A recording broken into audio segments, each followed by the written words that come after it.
Hello friend, मैं Krishna Chaudhary math with Krishna के YouTube channel पर आप सभी का स्वागत करता हूं।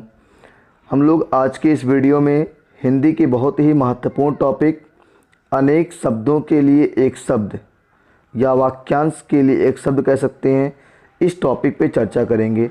हमने कुछ एग्ज़ाम में आए हुए सवालों को लिया है। आइए शुरुआत करते हैं आज की क्लास का। पहला क्वेश्चन है, जो पहले कभी ना हुआ हो उसके लिए एक शब्द क्या होगा। तो विकल्प देखिएगा, पहला विकल्प है अद्भुत, दूसरा है अभूतपूर्व, तीसरा है अपूर्व, चौथा है अनुपम। तो यहाँ से हम देखेंगे पहला जो आपका विकल्प था अद्भुत, दूसरा अभूतपूर्व, तो यहाँ पे हम टिक करेंगे अभूतपूर्व को। किसको टिक करेंगे? अभूतपूर्व को टिक करेंगे। चलिए नेक्स्ट क्वेश्चन लेते हैं। जो कहा ना जा सके के लिए एक शब्द क्या होगा? अकथनीय, अक्षम्य, अजर और अगम्य। तो यहाँ पे जो आपका राइट आंसर होगा वो आपका हो जाएगा अकथनीय। क्या होगा? अकथनीय। चलिए नेक्स्ट क्वेश्चन लेते हैं हम लोग। तीसरा क्वेश्चन है, समय की दृष्टि से अनुकूल, समय की दृष्टि से अनुकूल रेलवे में पूछा गया सवाल है ये, और इसके साथ चार विकल्प दिया है। विकल्प दिया है पहला अनुकूल, समानुकूल, प्रतिकूल और समयानुकूल। तो ये देखेंगे विकल्प हम लोग। समय सवाल था आपका समय की दृष्टि से अनुकूल, तो यहाँ पे हम लोग देखेंगे विकल्प नंबर जो आपका डी है उसको टिक करेंगे। ये आपका डी ऑप्शन सही है, समयानुकूल। ये आपका सही है, समयानुकूल। चलिए नेक्स्ट क्वेश्चन लेते हैं। पुरुष एवं स्त्री का जोड़ा ग्राम पंचायत परीक्षा में पूछा गया सवाल है। पति पत्नी, युग्म, युगल और दंपति। तो यहाँ से हम लोग टिक कर लेंगे दंपति को। क्या टिक करेंगे? ऑप्शन नंबर डी को टिक करेंगे, दंपति को। चलिए नेक्स्ट लेते हैं हम लोग यहाँ से। कार्य को नए ढंग से करने की पद्धति, ये भी ग्राम पंचायत परीक्षा में पूछा गया है। कार्य को नए ढंग से करने की पद्धति, और इसके साथ चार विकल्प दिया है, पारस्परिक, नवागत, नवीनीकरण, आधुनिकरण। तो यहाँ पे हम लोग इसको टिक करेंगे। ऑप्शन आपका जो सी है उसको टिक करेंगे, ऑप्शन नंबर सी, नवीनीकरण। क्या है? नवीनीकरण। चलिए नेक्स्ट क्वेश्चन लेते हैं हम लोग। निश्चित समय,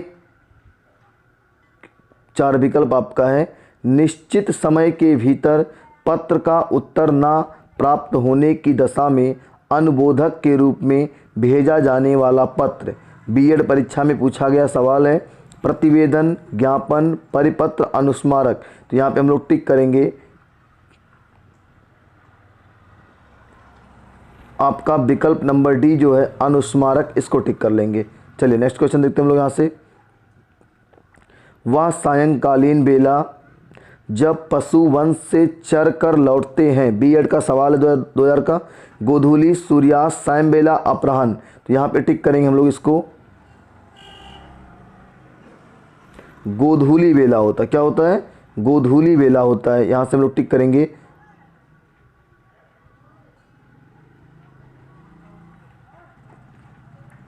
इसको, हम लोग टिक कर लेंगे ऑप्शन नंबर ए को, गोधूली बेला। क्या होगा? गोधूली बेला। चलिए नेक्स्ट क्वेश्चन लेते हैं हम लोग यहाँ से। जो दूसरों के सहारे जीवित रहे, जो दूसरों के सहारे जीवित रहे, परालंबी, पराश्रित, परोपजीवी, पराधीन। तो यहाँ पे हम लोग टिक करेंगे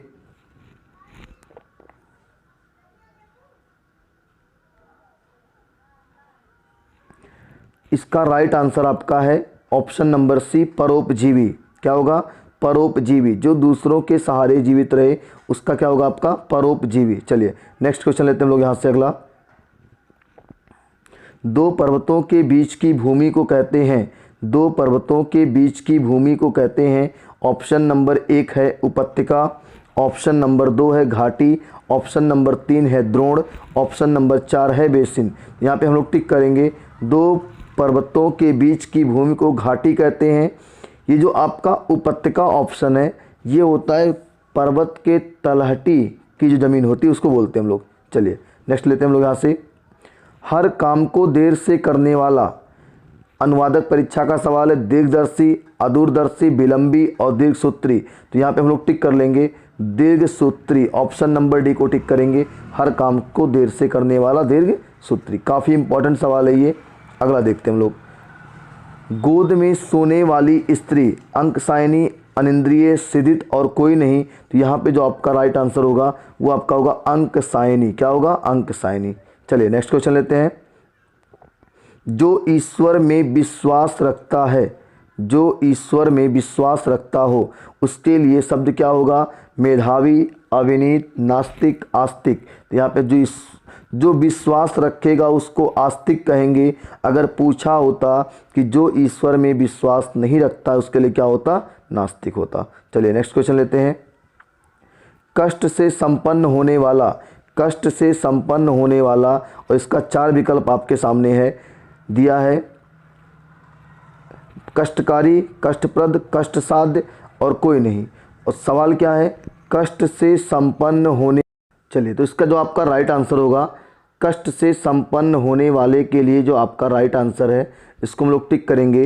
जो आपका है कष्ट साध्य, ऑप्शन नंबर सी को टिक करेंगे यहाँ से, कष्ट साध्य। चलिए कष्ट साध्य, इसको टिक करेंगे, ऑप्शन नंबर सी को टिक करेंगे, कष्ट साध्य। चलिए नेक्स्ट क्वेश्चन लेते हैं हम लोग यहाँ से। किसी संस्था के 25 वर्ष पूरे होने पर जो उत्सव होता उसके लिए शब्द क्या आएगा?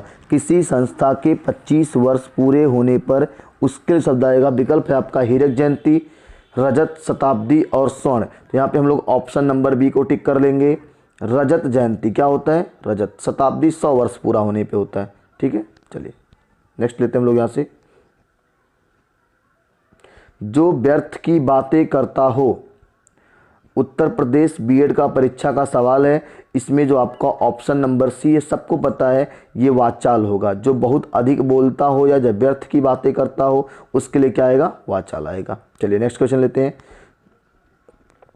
जो देखने में प्रिय लगता हो, समदर्शी, प्रियदर्शी, प्रिय पात्र और दर्शन प्रिय।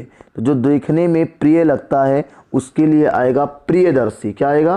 प्रियदर्शी। ये आपका राइट आंसर है भैया, प्रियदर्शी को टिक कर लीजिएगा। चलिए नेक्स्ट क्वेश्चन लेते हैं हम लोग यहाँ से। एहसान ना मानने वाला, तो अगर कहता कि 2 सवाल आते हैं, एहसान ना मानने वाला और एक आता है एहसान मानने वाला, तो कैसे हम लोग करेंगे? देखिए इसका जो कृतज्ञ और दूसरा दिया है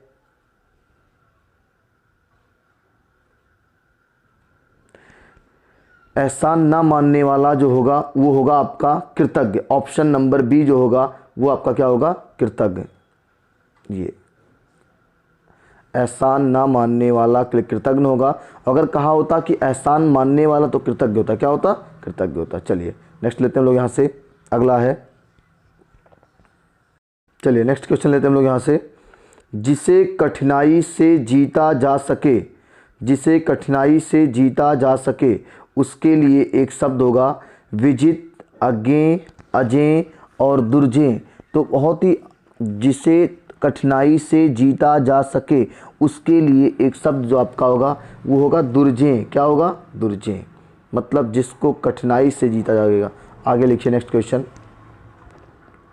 जिसे, हाँ 2 सवाल एक ही बार हो गया, कोई दिक्कत नहीं। चलिए इस आपका वही होगा दुर्जेय। वह स्त्री जिसका पति परदेश से आने वाला हो, वह स्त्री जिसका पति परदेश से आने वाला हो उसके लिए आपका 4 विकल्प है, आगत पतिका, प्रेषित पतिका और 2 विकल्प आपका है, प्रवस्ति पतिका, आगमस्थ पतिका। चलिए देखिए क्वेश्चन था आपका वह स्त्री जिसका पति परदेश से आने वाला हो, तो इसका जो राइट आंसर होगा ये आपका ऑप्शन नंबर डी को टिक करिएगा, आगमिष्ठ पत्रिका। ये आपका सही है। क्लियर है? चलिए नेक्स्ट क्वेश्चन लेते हैं हम लोग यहाँ से। ऑप्शन नंबर डी आपका सही था। जो पूजा के योग्य हो, प्रवक्ता भर्ती परीक्षा का सवाल है। पूजनीय, पूज्य, पूजनीय और पूजनीय। तो ये जो आपका पहला विकल्प है वर्तनी गलत लिखा है, दूसरा विकल्प जो है उसकी वर्तनी सही है और यही पूज्य होगा। चौथा भी सही होता लेकिन वर्तनी गलत है, ये पापे बढ़ाओ की मात्रा रहेगी, ये रहेगा आपका, तब सही होता है। ये जो चौथा विकल्प आपका यहाँ पे देखेंगे, ये जो आपका है ये आपका इस तरह से होना चाहिए था, पूजनीय, ये वर्तनी सही है। या तो पूज्य सही होता है या तो पूजनीय सही होता है। क्लियर है? चलिए नेक्स्ट क्वेश्चन लेते हैं। तो इसका राइट आंसर क्या है? बी ऑप्शन है। चलिए जिसका कोई शत्रु पैदा ही ना हुआ हो उसके लिए एक आपका राइट आंसर है अजात शत्रु। क्या होगा? अजात शत्रु। ऑप्शन नंबर बी को टिक करेंगे हम लोग, अजात शत्रु। जिसका कोई शत्रु पैदा ही ना हुआ हो उसे क्या होंगे? अजात शत्रु। चलिए नेक्स्ट क्वेश्चन लेते हैं। जल अर्थात समुद्र में लगने वाली आग के लिए एक शब्द क्या होगा? तो इसका जो राइट आंसर होगा उसको टिक करिएगा। हमने आपको 3 तरह की आग बताई थी, तो समुद्र में लगने वाली जो आग होती है वो बड़वाग्नि होती है, मतलब बड़वानल होता है। ठीक है, ये जो आपकी जंगल जो ये लिखा नहीं है, ये आपका जो लिखा है दावानल, ये जंगल में लगने वाली आग है। क्या है ये? जंगल में लगने वाली आग है। ये जठराग्नि जो है ये पेट में लगने वाली आग है। क्या है ये? पेट में लगने वाली आग है। चलिए नेक्स्ट क्वेश्चन लेते हैं हम लोग यहाँ से। पेट की आग, देखो सवाल आ गया, पेट की आग को क्या कहते हैं? तो हम लोग यहाँ से टिक कर लेंगे जठराग्नि। क्या कह लेंगे? जठराग्नि। नेक्स्ट क्वेश्चन लेते हैं।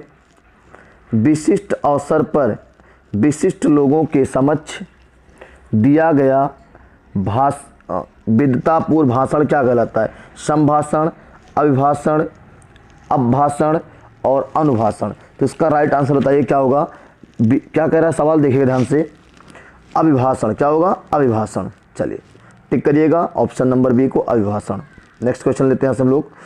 किसी साहित्यिक कृति की समालोचना करने वाला क्या कहलाएगा? आपके सामने 4 विकल्प हैं। किसी साहित्यिक कृति की समालोचना करने वाला, इसका जो राइट आंसर होगा वो समीक्षक। क्या होगा? समीक्षक। नेक्स्ट क्वेश्चन लेते हैं। किसी के पास रखी दूसरे की वस्तु, 4 विकल्प है, परवर्ती, बपौती, थाती और वर्तिका। तो किसी के पास रखी जो दूसरे की वस्तु होती है उसके लिए एक शब्द आपका आएगा, ये जो विकल्प में दिया है, विकल्प नंबर आप टिक करिएगा सी को, थाती। क्या होगा? थाती। चलिए नेक्स्ट क्वेश्चन लेते हैं। वह भाई जो अन्य माता से उत्पन्न, एक मिनट, वह भाई जो अन्य माता से उत्पन्न हुआ हो, इसके लिए आपके सामने 4 विकल्प हैं, सहोदर, औरस, अन्योदर और दूरस्थ। तो यहाँ पे टिक करिएगा अन्योदर। क्या होगा? अन्योदर, मतलब अन्य उदर से पैदा हुआ हो। चलिए नेक्स्ट क्वेश्चन लेते हैं। दोपहर के समय सालू आराम कर रही थी, रेखांकित वाक्यांश के लिए एक शब्द का चयन कीजिए। तो पूर्वाह्न, मध्याह्न, कलिग्राह। तो एकदम स्पष्ट आंसर होगा माध्याह्न। दोपहर का समय क्या होता है? माध्याह्न होता है। चलिए आगे। वैभव को उस विद्यालय में इम्तहान लेने के लिए बनकर जाना है, इम्तहान लेने वाला बनकर जाना है। रेखांकित वाक्यांश के लिए एक शब्द का चयन करना। देखो क्या होगा? पहला विशेषज्ञ, परीक्षक, अध्यापक, समन्वयक। तो क्या होगा यहाँ से? परीक्षक। क्या होगा? परीक्षक। परीक्षा लेने जाना है ना, तो परीक्षक। चलिए नेक्स्ट क्वेश्चन लेते हैं हम लोग यहाँ से अगला।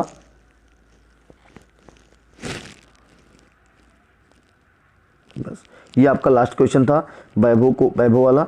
तो उम्मीद करते हैं कि आज की ये वीडियो काफ़ी आपके लिए फ़ायदेमंद रही है।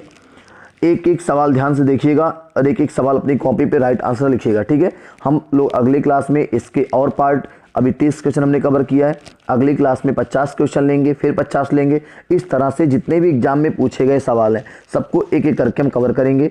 जितनी भी मार्केट में बुक किताबें हैं, जितनी भी बुक होंगी, सभी के सवालों को हम इकट्ठा करके आपको एक प्लेटफॉर्म पे लेके आएंगे। ठीक है, बहुत बहुत धन्यवाद। मिलते हैं फिर अगली क्लास में।